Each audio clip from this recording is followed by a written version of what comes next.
We have some breaking news from the NHL. We have a fairly significant trade between the Toronto Maple Leafs and the Arizona Coyotes. We have 3 players swapping teams in all. We'll discuss the details coming up next.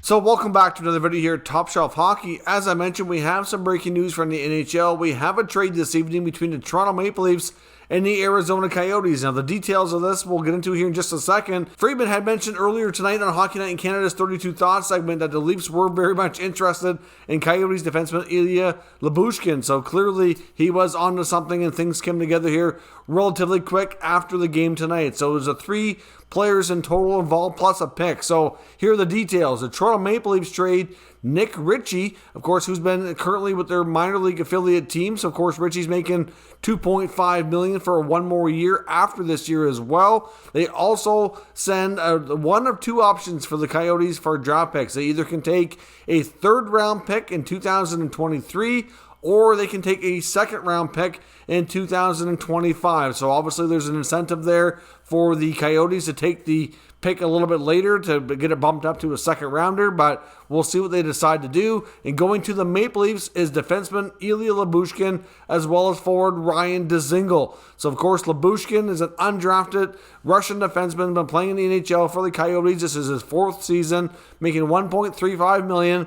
He's around 6'2", 200 pounds, so a good solid physical, stay-at-home style defenseman. He's been playing top pair minutes with Jake Chychrun in the Coyotes organization this year, so certainly capable of playing good-sized minutes. He's, decent defender, good size, good physicality. So obviously those check a lot of boxes for the Maple Leafs, along with the fact that he doesn't make a ton of money. And of course they get a veteran forward in Ryan Dzingel, who's certainly been a bit of a journeyman since leaving Ottawa a few years ago, but a player they'd be very familiar with, having played against him a lot during the time with the Senators. Of course, he's bounced around with a few teams since then. Obviously, he has had a couple of stints in Ottawa, actually. And he's known for his speed, making $1.1 million.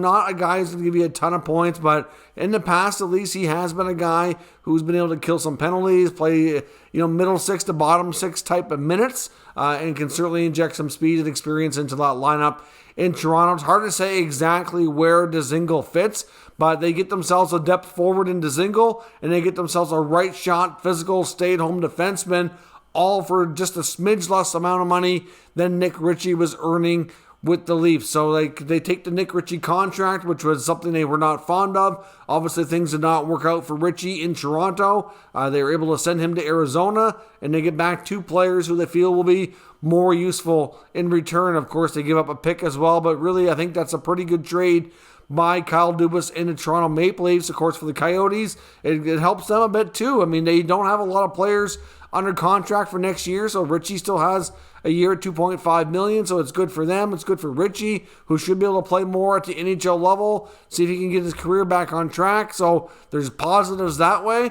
and it's really difficult to say. Honestly, I'm not sure that we're going to see the Maple Leafs really do a whole lot more here ahead of the deadline. Of course, they're depending on injuries and whatnot. Maybe something else will become a bit of a necessity, but at this point, they've got themselves the defenseman that we thought they were going after. I mean, obviously we heard recent rumors of Ben Sherratt or other guys like Josh Manson, who we weren't entirely convinced was available, but they got a right shot, physical, stay-at-home defenseman. That's what they needed. There was rumors they might add for the right price, a depth forward. I think the Leafs might be done here. Difficult to say. I know a lot of people still feel that they're not tough enough or gritty enough going into some real strong battles in the playoffs. And I'm not sure if they'll address anything further in that regard or not, but only time will tell. I think this could turn out to be a pretty significant trade when all is said and done, and I think there's some value here for both sides. So let me know what your thoughts on this trade down below in the comments. We'll discuss further. If you're new to this channel, make sure you subscribe and stick around. We'll keep you up to date with all the latest news, rumors, and analysis of all 32 NHL teams. Thank you for watching, and I'll catch you next time.